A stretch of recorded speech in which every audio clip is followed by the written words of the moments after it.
Apa itu sel? Sel adalah bagian terkecil dari makhluk hidup. Untuk mengamati sel, kita membutuhkan alat yang bernama mikroskop. Bentuk sel ada berbagai macam. Kalian bisa lihat di sini. Bentuknya bermacam-macam.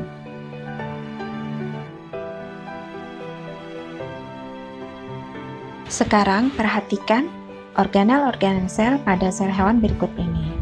Ada membran sel, sitoplasma, mitokondria, retikulum endoplasma, sentriol, lisosom, inti sel, badan Golgi, dan ribosom. Sentriol dan lisosom hanya ada pada sel hewan.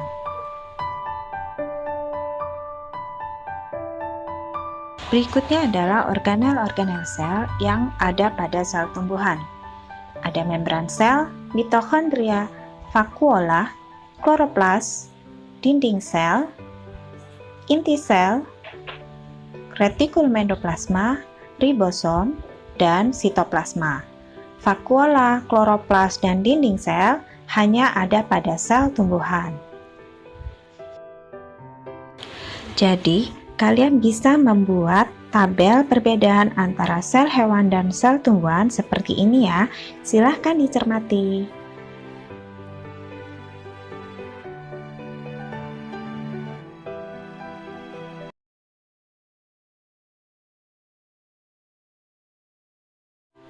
Setelah berkenalan dengan sel, kini kalian berkenalan dengan jaringan.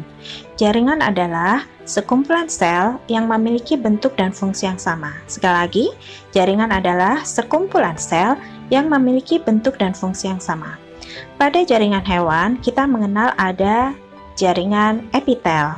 Ini terdapat di seluruh permukaan tubuh dan organ, berfungsi sebagai pelindung. Contohnya adalah epitel pipi.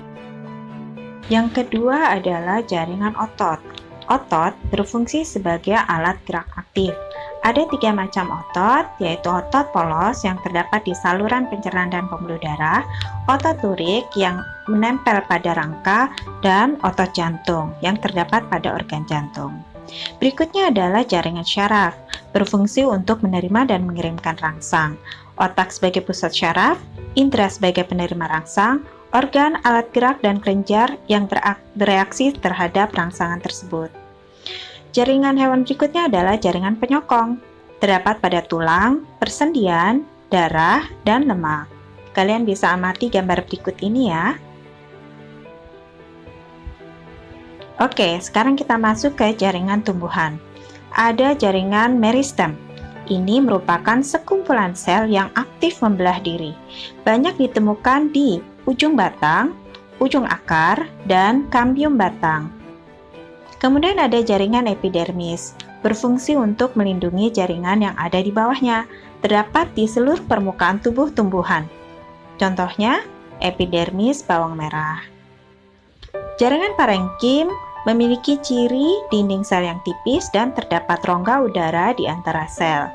Ada yang khusus pada jaringan parenkim di daun, yaitu membentuk mesofil yang terdiri dari sel palisade dan sel bunga karang seperti pada gambar berikut.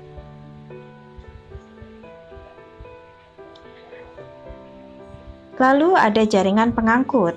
Ini berfungsi untuk mengangkut air, unsur hara, dan hasil sisa metabolisme.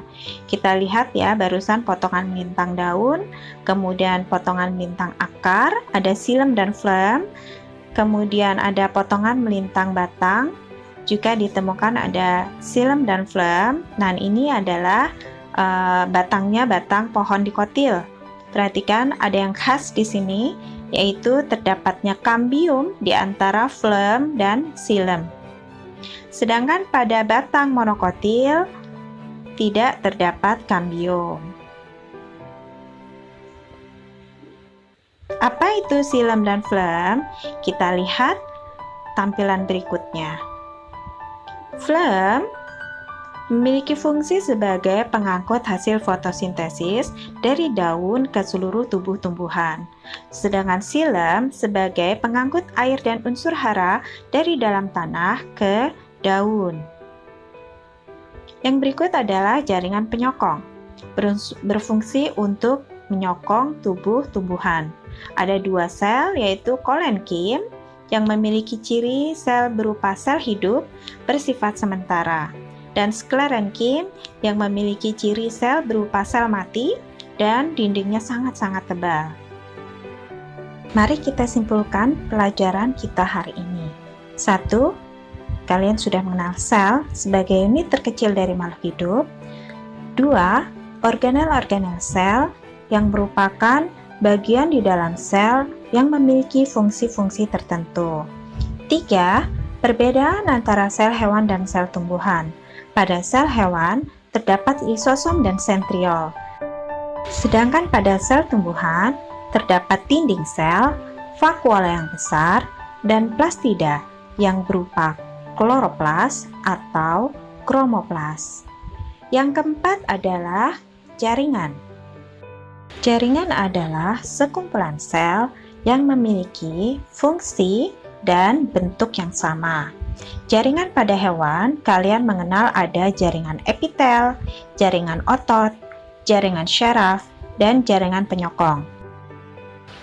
Sedangkan pada tumbuhan, kalian sudah mengenal ada jaringan meristem, epidermis, parenkim, pengangkut, dan juga jaringan penyokong. Organ adalah sekumpulan jaringan yang melakukan fungsi tertentu, yaitu sekumpulan jaringan yang melakukan fungsi tertentu. Contoh organ pada hewan, pertama ada paru-paru yang terdiri dari jaringan epitel, syaraf, dan juga darah. Organ lainnya kita lihat ada jantung yang juga terdiri dari jaringan otot, epitel, syaraf, juga darah. Organ berikutnya adalah lambung, terdiri dari jaringan otot, jaringan epitel, syaraf, dan juga darah. Lalu ada usus halus, terdiri dari jaringan otot, epitel, syaraf, dan jaringan darah. Lalu ada usus besar, terdiri dari jaringan otot, jaringan epitel, jaringan syaraf, juga darah. Lalu ada hati, terdiri dari jaringan epitel, syaraf, juga jaringan darah. Selain itu, masih ada organ lainnya. Sekarang kita lihat organ pada tumbuhan. Dimulai dari organ daun yang terdiri dari jaringan epidermis, jaringan parenkim atau mesofil, serta jaringan pengangkut. Lalu batang, organ batang yang terdiri dari jaringan epidermis, ada parenkim, pengangkut, dan juga penyokong. Berikutnya ada organ akar. Ini juga terdiri dari jaringan epidermis, parenkim, pengangkut, juga jaringan penyokong. Lalu apa itu sistem organ? Sistem organ adalah sekumpulan organ yang melakukan fungsi tertentu. Sekali lagi ya, sekumpulan organ yang melakukan fungsi tertentu. Ingat ya, sekumpulan organ. Kita lihat sistem organ pada hewan. Kalian bisa lihat di sini ada sistem peredaran darah, sistem syaraf, pernafasan, pencernaan, dan sistem gerak, serta masih banyak lagi sistem lainnya seperti sistem reproduksi dan sistem ekskresi. Kita lihat sistem peredaran darah. Terdiri dari organ apa aja? Yaitu jantung, pembuluh arteri, dan pembuluh vena. Kemudian sistem pernafasan yang terdiri dari organ rongga hidung, bronchus, broncheolus, serta paru-paru.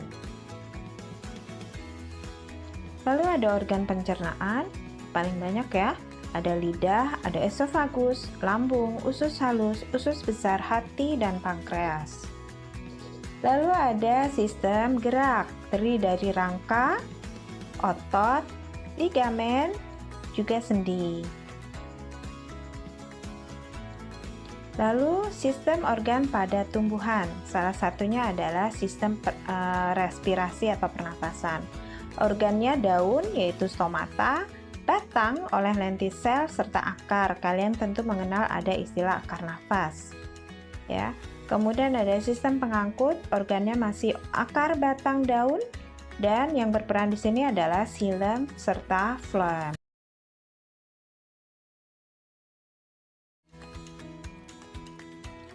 Organisme merupakan gabungan seluruh sistem organ yang saling bekerja sama.